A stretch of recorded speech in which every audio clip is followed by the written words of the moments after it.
তো ফরেক্স বাংলার পক্ষ থেকে সবাইকে জানাই আন্তরিক শুভেচ্ছা এবং স্বাগতম। তো আজকে কামরুল ভাই আমাকে একটি গল্প পাঠিয়েছে। এই গল্পটি সবার সাথে শেয়ার করার জন্য আমাকে অনুরোধ করেছে।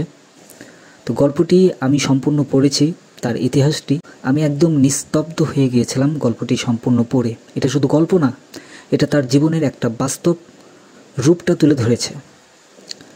তো চলুন তাহলে গল্পে ফেরা যাক। আর আপনাদের যদি এরকম গল্প লাইফে থেকে থাকে তাহলে অবশ্যই মেইল করে জানাবেন, গল্পটি সবার সাথে শেয়ার করব। তো চলুন তাহলে গল্পে ফেরা যাক। আমি কামরুল। আজ যে গল্পটা বলবো এটা শুধু একটা গল্প না, আমার পুরো জীবনের ইতিহাস। আমার বয়স 38। কয়েক বছর আগেও আমি ছিলাম এলাকার সম্মানী ব্যক্তি, সম্মানী ব্যবসায়ী। ঢাকায় আমার একটা ছোট্ট গার্মেন্টস ফ্যাক্টরি ছিল, পাশাপাশি গ্রামে কিছু জমি, সংসার খুব ভালোই চলছিল। কিন্তু একদিন সব পাল্টে গেল। 2019 সালের দিকে এক পরিচিত ব্যক্তি আমাকে ফরেক্স ট্রেডিং সম্পর্কে বলল। সে বলল, ভাই, ফরেক্স কয়েক মাসের মধ্যে লাখপতি হওয়া যায়, বসে বসে ডলার ইনকাম করা যায়, কিছুদিনের মধ্যে আপনি কোটিপতিও হয়ে যেতে পারবেন। আমি অনেক আগ্রহী হলাম। ইউটিউবে কয়েকটা ভিডিও দেখলাম যেখানে মাত্র $50কে দিনে $500 করেছে। তখন আমি ভাবলাম, এটা তো সোনার খনি, আমি ব্যবসা ছেড়ে ফরেক্স করব। এই চিন্তাভাবনা আমার মাথায় ঢুকেছিল। তবে খুব সহজে না, কিছুদিন পরে এই চিন্তাটা আমার মাথায় আসে। প্রথমে আমি $2000 দিয়ে অ্যাকাউন্ট খুললাম, মানে $2000 ডিপোজিট করলাম রিয়েল অ্যাকাউন্টে। একটা লাকি ট্রেডে আমার $500 প্রফিট হলো।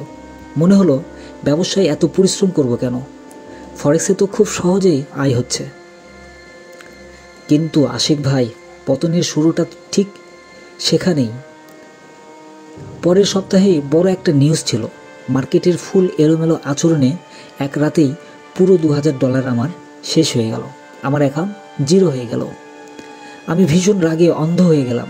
ভাবলাম, এই ক্ষতি পুষিয়ে নিতেই হবে আমাকে। তখনই প্রথম বড় ধরনের একটা ভুল করলাম। ব্যবসার ক্যাশ থেকে টাকা তুলে নিলাম প্রায় $5000। বড় লটে ট্রেড করলাম। 2 সপ্তাহের মধ্যে সব শেষ আশিক ভাই। এবার আমার মাথায় বড় ধরনের একটা চিন্তা আসলো। বড় টাকা ছাড়া ফরেক্স কোনোভাবে লাভ করা যাবে না। আমি চিন্তা করলাম বিগ অ্যামাউন্ট ডিপোজিট করার। ব্যাংক থেকে $10 লক্ষ টাকার লোন নিলাম, কিন্তু ট্রেড করার জ্ঞান না থাকায় সেই টাকাও আমার শেষ হয়ে গেল। ঠিক আগের মতো সব কিছু জিরো হয়ে গেল। এরপর আমি আবারও ভয়ঙ্কর ধরনের ভুল করে ফেললাম। গ্রামের 15 কাঠা জমি বিক্রি করে দিলাম, স্ত্রীর গহনা বিক্রি করলাম, অফিস থেকে লোক ছাঁটাই করলাম শুধুমাত্র খরচ বাঁচানোর জন্য। সব মিলে প্রায় $50 লক্ষ টাকা ফরেক্সে ডিপোজিট করলাম। ফলাফল, সব কিছু হারিয়ে আমি একদম শূন্য পজিশনে চলে আসলাম। পরিবার ও সমাজের মধ্যে যে কি পরিমাণ অপমানের মধ্যে পড়েছিলাম। স্ত্রী আমার সঙ্গে কথা বলা বন্ধ করে দিল। শাশুড়ি বাড়িতে গিয়ে খবর দিল, তোমার জামাই সব কিছু বিক্রি করে জুয়া খেলেছে।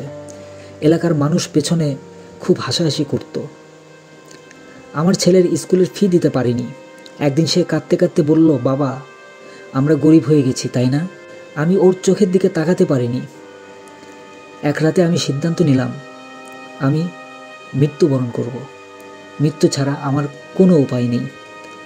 ব্যাংক ঋণ 20 লাখ টাকা, আত্মীয়দের কাছ থেকে $10 লক্ষ টাকা ধার, ব্যবসা বন্ধ, জমি নেই, সব কিছু আমি শেষ করে দিয়েছি।